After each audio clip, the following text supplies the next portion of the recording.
Hello. After a brief pause, my daughter Emma answered the phone. She sounded oddly nervous, and I couldn't help but ask, "Emma?" "It's Mom. Where are you right now?" Who is this? Mom is right next to me. I thought Emma might be playing a prank. She wasn't the type to do such things, but kids grow up quickly. Perhaps she had picked up some mischievous behavior without my knowledge. "Emma, what's going on? Pranks like this aren't okay." It's not a prank. Mom is here next to me. My mom, she's gone. Then who is this a mom? Mom is my new mom. With those words, everything became clear. My name is Natalia. I'm currently a freelance writer. I married my husband, Miles, 7 years ago. 2 years later, we welcomed our daughter, Emma. Emma is incredibly adorable, and Miles and I have poured endless love into her. Despite our occasional arguments, it's safe to say that Emma has held our marriage together. I believe we'll continue living together until Emma grows up, even if it means arguing along the way. Mom, how are you feeling? Don't worry, I'm fine. Just a little tired. But there was one thing weighing on my mind, my mother back home. My father passed away a few years ago, leaving my mother living alone. She always respected my father, standing quietly behind him with a gentle smile. She left an impression of strength. However, after my father's death, my mother's health began to decline. I constantly worried about her. If only I could visit home more often, but it's quite far from where we live. Whenever possible, Emma and I went home to my parents' house, and when it wasn't, I checked in with her over the phone. Since I'll likely be able to come home this week, if there's anything you need, please let me know. You don't have to worry so much about me. As my mother said this while smiling, she seemed quite frail, and an unpleasant premonition lingered in my mind. Unfortunately, that premonition turned out to be true, and soon my mother spent even more time lying in bed. Around that time, it became difficult to visit home in sync with Emma's nursery schedule. I started making solo trips back home, leaving Emma in Miles' care. Sorry to bother you, but can I ask a favor? Despite feeling apologetic, I asked Miles in that manner. However, he always responded with a disapproving expression. I work at the office every day, and I'm exhausted. Yes, I understand. But I'm worried about my mother. Just because you're worried about your mother, does that mean you can neglect your duties as a wife? It's not like that. Miles sighed conspicuously. While I understood Miles' perspective, I couldn't help but think that since we were family, we should support each other. After all, I wasn't a stay-at-home mom. I worked as a writer and sometimes had to travel for assignments. It wasn't just Miles who faced challenges. But then, something unexpected happened with Miles. Leave Emma to me. Huh? I've been thinking. You're working so hard. Besides, taking Emma with you every time you visit your parents' home must tire her out. Well, yes. And since you're a freelancer, you have more flexibility alone. It's more practical for me to take care of Emma. That makes sense. For some reason, Miles enthusiastically volunteered to look after Emma. I was taken aback by his sudden change. I wondered if I could truly entrust Emma to him. But Miles had always adored Emma, and at that time, my mother's health was deteriorating significantly. So, I decided to leave Emma in his care until my mother's condition improved a bit. In hindsight, that decision was a mistake. Now, all I feel is regret. After that, I became extremely busy, spending more time on work-related trips and at my parents' house than at home. The act of carrying my laptop while visiting my mother was quite burdensome, but thanks to Miles taking care of Emma, it became much easier. However, during that time, something seemed off with Emma. "Emma, what were you doing today?" I was out with Dad. Since Miles started looking after Emma, she began acting strangely distant toward me. When I asked her anything, she avoided eye contact and nervously answered. I wondered if Miles had influenced her somehow, but when I asked Emma, she simply replied, "It's nothing." Even when I tried to confront Miles, he just got angry and said, "There's nothing going on." Juggling caregiving and work, I couldn't dedicate much time to this issue. Besides, Miles seemed oddly intent on keeping Emma away from me. Something must be going on, I thought, but I couldn't take action. Then, one day, I received a sudden call.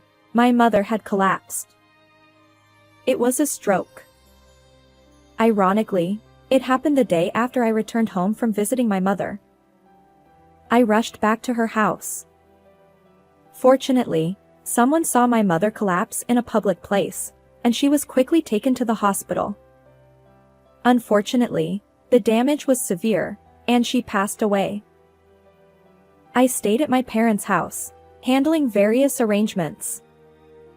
My mother lay on the bed, seemingly asleep, and it was hard to grasp that she would never wake up.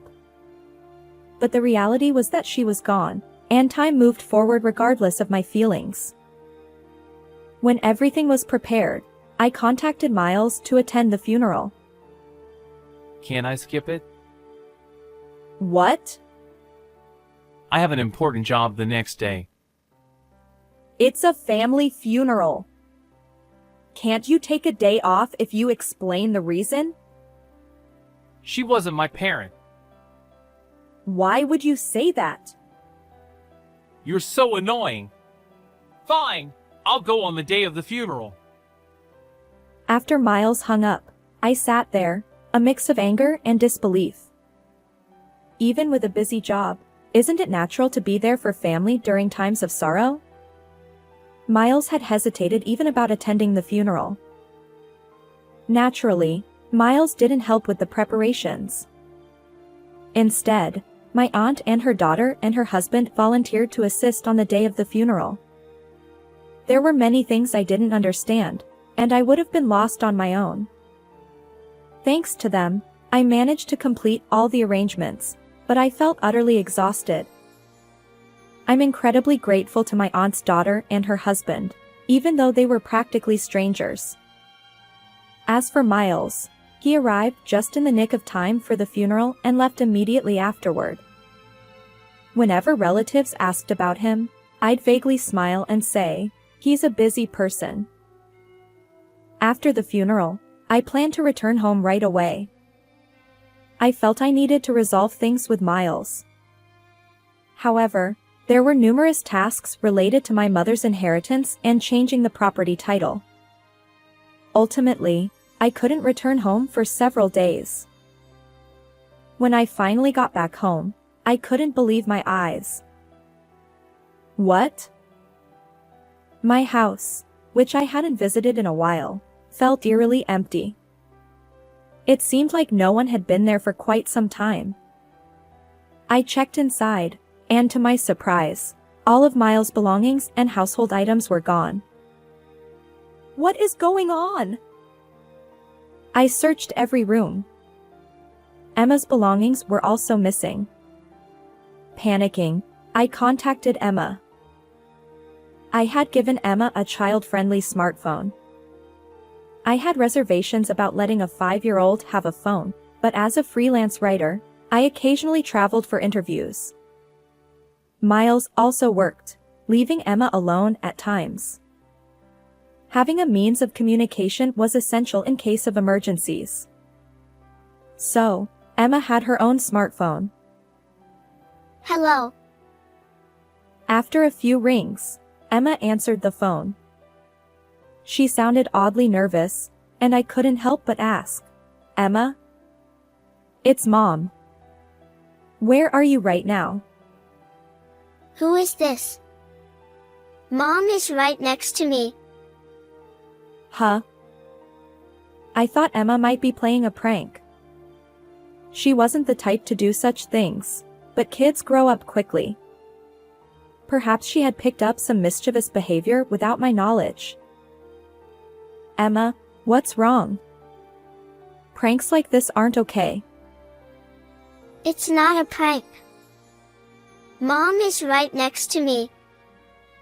My mom, she's gone. In Emma's tearful voice, I suddenly realized that something unimaginable might be happening. For now, I needed to calm Emma down and find out about Miles. Emma, it's okay. Can you tell me calmly? How is Dad doing?" Dad is at work.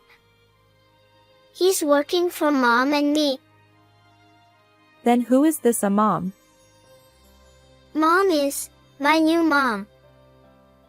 With those words, everything became clear. Miles suddenly taking care of Emma was all connected to this. And I could speculate that Miles had influenced Emma and taken her away. I focused on dispelling Emma's misunderstanding. Fortunately, Emma didn't fully believe what Miles had told her, and she listened to my words sincerely. Her distant behavior during the call was because Miles had deleted my contact information from her phone. I was furious at Miles for such cruel actions. Are you truly my mom? Yes. Don't worry. Please wait. I'll come get you. Yes. After ending the call with Emma, I immediately dialed Miles. He didn't answer right away, likely busy with work, but I persisted. Eventually, he picked up. What? I'm working right now. Hey. What did you do? You're so annoying. Where are you right now? Oh, so you finally noticed. You've been busy taking care of your mother's house since you've been completely absorbed in your mother affairs. But it was my mother's funeral. You never helped, and... There's a limit to everything. Besides, your mother wasn't my parent, so I don't owe her any assistance. Miles continued with a sigh. You don't do any housework or cooking, and Emma is entirely my responsibility. You're not a good wife. What are you saying? I'm preparing for a divorce. I plan to find a better wife than you and remarry. I've decided to sell the house too, so get rid of your stuff. I was left speechless. Certainly, I may have neglected some household chores and childcare due to caring for my mother. But isn't that understandable? Besides, it's not like I did nothing. When I was at home, I tried to handle household tasks as much as possible for Emma and Miles, all while juggling my work as a writer and looking after my mother. Miles' words were incredibly harsh considering all this. And on top of that, he referred to my mother as a stranger. His behavior was beyond unacceptable, and I resolved firmly to break up with Miles. After ending the call, I immediately started preparing for the divorce. Miles seemed to imply that it was my fault we were divorcing, but that couldn't be further from the truth. I had valid reasons for being away from home. Moreover, Miles hadn't contributed significantly to my mother's funeral, and if his recent words were any indication, he had been unfaithful during the time I was at my parents' house. Clearly, he was in the wrong. Additionally, Miles mentioned his intention to sell our home. Yet, this house was in my name. We had purchased it using the inheritance I received when my father passed away. At the time, I was pregnant and considering moving to a family-friendly apartment. So, I used the lump sum to buy the apartment outright. Even though we were married, the inherited assets were mine alone. Originally, I hadn't planned on divorce, so I didn't see any issues. But now the situation had changed. Upon investigation, I discovered that all the real estate documents that should have been at home were missing. Unbelievably, Miles had taken them and used our home as collateral. This was undoubtedly criminal behavior. I hired a private investigator. The facts gradually came to light. While I was caring for my mother at my parents' house, Miles had been cheating all along. And he had done so with Emma in tow. It appeared that Miles had convinced Emma that Mom had abandoned Emma and manipulated her into accepting the affair partner as her new mother. Furthermore, Miles had lied to the affair partner, claiming to be a single father raising Emma, all while planning to remarry using Emma as leverage. To make matters worse, he intended to use the money from selling our home to build a new one with the affair partner. Miles' actions were beyond reprehensible, and I felt nauseated by them. First and foremost, I had to reclaim Emma. With that determination, I immediately took action. I consulted a lawyer and filed for a court case.